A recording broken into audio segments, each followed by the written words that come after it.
బీహార్లో చేపట్టిన special intensive revision కు వ్యతిరేకంగా బీహార్లో రాహుల్ గాంధీ ఓటర్ అధికార యాత్ర చేపట్టారు. ఏకంగా 24 జిల్లాల్లో 16 రోజుల పాటు పాదయాత్ర కొనసాగించనున్నారు. సెప్టెంబర్ 1న పాట్నాలో జరిగే ర్యాలీతో ఓటర్ అధికార యాత్ర ముగియనుంది. ఇండియా కూటమి నేతలు కూడా పాల్గొనున్నట్లుగా కాంగ్రెస్ పార్టీ వెల్లడించింది. ये संविधान को बचाने की लड़ाई है. पूरे हिंदुस्तान में आरएसएस और बीजेपी संविधान को मिटाने की कोशिश कर रहे हैं. हर चुनाव में नरेंद्र मोदी जी बीजेपी जीतती है. जहां भी देखो चुनाव होता है ये जीतते हैं. महाराष्ट्र में सारे के सारे जो ओपिनियन पोल्स थे वो कह रहे थे कि इंडिया गठबंधन महाराष्ट्र में चुनाव जीतेगा. लोकसभा के समय हमारा गठबंधन महाराष्ट्र में चुनाव जीतता है. उसके 4 महीने बाद उसी महाराष्ट्र में बीजेपी का गठबंधन स्वीप करता है, चुनाव जीतता है. हमने थोड़ी सी इंक्वायरी की, पता लगा कि लोकसभा चुनाव के बाद इलेक्शन कमीशन ने महाराष्ट्र में जादू से 1 करोड़ नए वोटर पैदा कर दिए. लोकसभा में और विधानसभा में 1 करोड़ वोटरों का फर्क था.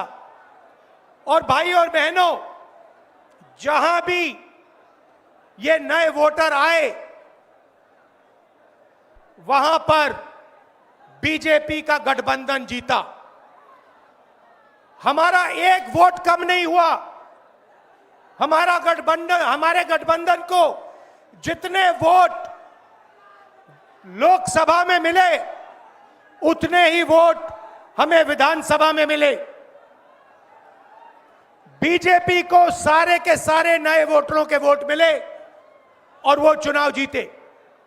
हमने शिकायत की, इलेक्शन कमीशन से कहा, उनको कहा हमें वीडियोग्राफी दिखाओ.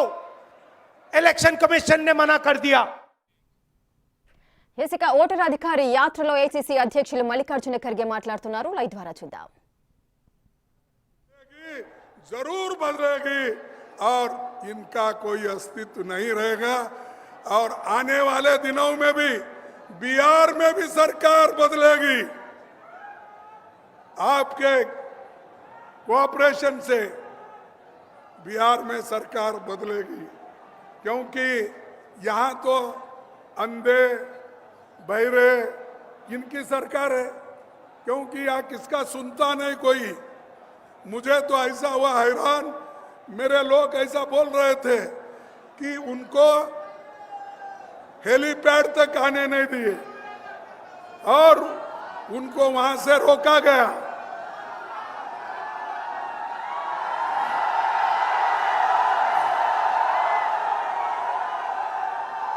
उनको हेलीपैड तक आने के लिए रोका गया. तो आप सरकार बदलेंगे, ये पूरे लोग बदल जाएंगे. अगर सरकार को नहीं बदलेंगे वो आपकी गलती है. और इसके लिए बड़ी मेहनत के साथ राहुल जी और तेजस्वी कदम उठा रहे हैं. और हम ये अरे सुनो भाई, सुनो भाइयों, मैं आपको और एक बात बोलता हूं कि इलेक्शन कमीशन ये सरकार का एजेंट बन गया है. और उन्होंने एक कानून लाया था 2023 में. क्या अगर इलेक्शन कमीशन मेंबर, चेयरमैन कोई भी गलती करता है तो उसके ऊपर केस नहीं डाल सकते. अगर कुछ भी कर सकता है गड़बड़ी तो उसको कुछ आप एफआईआर नहीं कर सकते, क्रिमिनल केस नहीं डाल सकते। तो इसीलिए भाइयों, ये पूरा 2023 में अपना मजबूती करके 2024 में ऐसी धोखाधड़ी करके, डकैती डाल के, चोरी करके उन्होंने वोट लिया है और इस चोरों को भगाना है। भाइयों, मैं आपसे ये कहता हूं कि ये जरूरी है। और बीजेपी आरएसएस ये बहुत बड़ा खतरनाक है। ये गरीबों के लिए, युवाओं के लिए और खास करके महिलाओं के लिए, क्योंकि महिलाओं का वोटिंग अधिकार बीजेपी आरएसएस नहीं चाहती थी। उन्होंने तो खुला करके ये कहा जवाहरलाल नेहरू जी को, नेहरू जी गलती कर रहे और वो एक दिन रियलाइज करेंगे कि नेहरू जी सबको वोटिंग का अधिकार दे रहे हैं और सब महिलाओं को भी अधिकार दे रहे हैं। एक दिन वो रियलाइज करेंगे, उनको जब यही महिला कुर्सी से हटाएगी तब वो फिर याद करेंगे।